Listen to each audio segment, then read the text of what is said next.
Hi guys, I hope you're well and that you enjoyed the weekend. It's Chiara here. It was bank holiday weekend here in UK, so today we're still in holiday. Um, so the reason why I keep on, sharing this video and post is obviously because I wanted to introduce myself as a life coach, try to give as much value, knowledge, and tips that I have. Share my experience as a human being as well, and also because I want to make sure that we talk about certain things like mental health, well-being, things that are affecting our life on a daily basis. And I think it's fair that we talk about these things as often as we can. And what I would like to talk about today is anxiety, which is a big word into in mental health. It's good that people feel much freer to talk about it. A lot of people are coming out. I've been suffering. I've been experiencing strong anxiety myself, panic attack, and I think whoever is watching this video has probably had similar experience or knows or met people. I've met people that have been they've been experiencing anxiety as well. So it's a quite common issue. I'm not particularly surprised that it's kind of increasing in our society, mainly now in the Western society. Um, and it's our societies are is constantly on 24/7. We constantly feel the urgency to get the right job, the right career, the right relationships. We feel under pressure and overwhelmed to get all these things right. Social media and internet is not helping because everybody is sharing their own life, trying to show off that their life is perfect, how happy they are, which even if unconsciously we are tempted to compare our life to whatever we see on the news, on the media, on social media, Facebook, Instagram, and so there is this constant kind of judgment and that we give on others and that we give on ourselves, which obviously makes us feel constantly under pressure. Also, our society, from an economical point of view, we never slow down, we never switch off, so our brain is constantly stimulated. And therefore, I'm not surprised that anxiety is becoming quite a big thing in the mental health world. Few things that I've been using with my clients and I've been using on myself, and I found they're very useful. So on from a daily routine point of view, I think that meditation it's really really good. It's proved that meditation reduce stress levels, anxiety, anger issues levels, anger issues problems. So no, even 5-10 minutes on a daily basis, and after couple of weeks you will start seeing the results. Exercise is very helpful as well. I think that probably certain types of exercise like yoga or things that are more kind of slow or relaxing and that they slow down your brain are better. But it can be actually can be anything. It can even be 20 minutes of walk or light run in the park. Some people prefer doing a kind of more adrenalinic sports like climbing or boxing, kickboxing. So it really depends from what you like, and it's even about kind of trying and see what better works for you. And what else? Nutrition. So it's proved how sugar, caffeine, alcohol, they affect our well-being, and they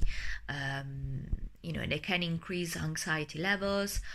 So again, if you're suffering from anxiety, I would suggest maybe to reduce the sugar intake, carbs intake, caffeine and alcohol intake, and see how you feel.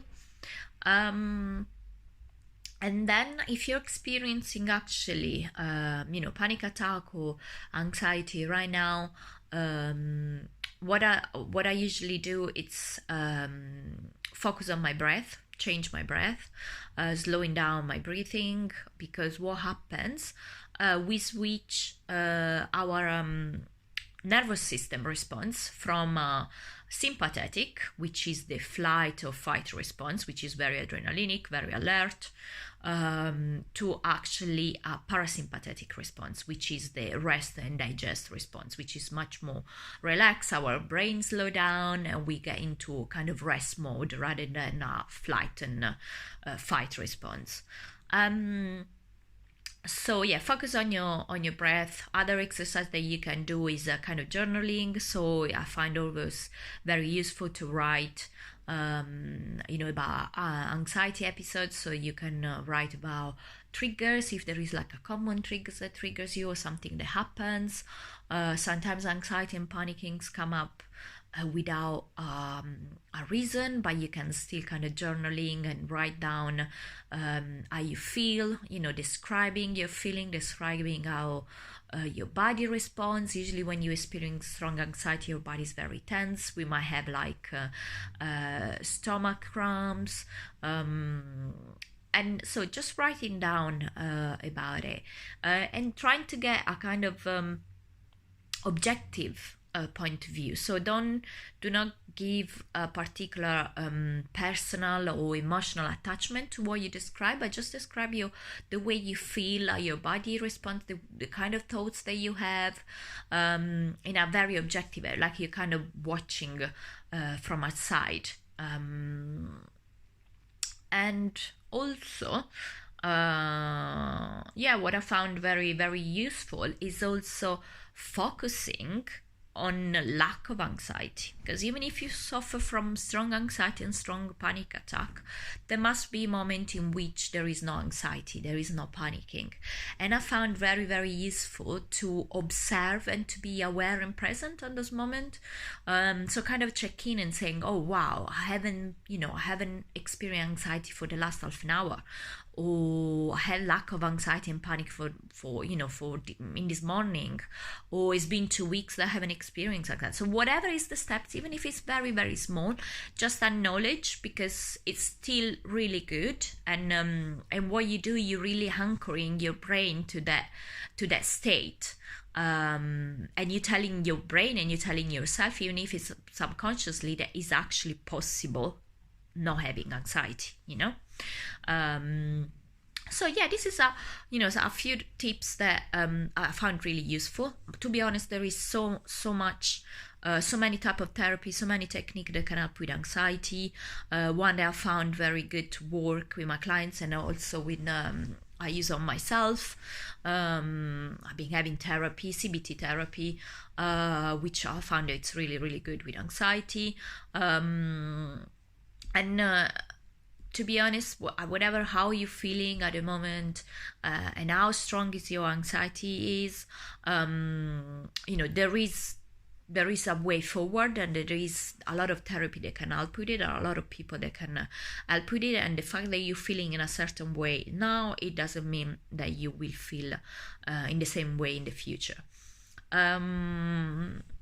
So yeah, that's what I really want to say about. There is really so much to talk about it, to be honest. So if you have any comments, you can really comment below. If you have any other tips or you want to share any experience that you had or any things that might work for you, maybe it can help someone else as well. So I suggest to share. And probably this is not gonna be the only video I will be doing about anxiety, because as I said, there is so much to explore and there are so many things that can be done. But yeah, that's for now really, and I hope it's been useful and that you enjoyed, and speak soon. Bye.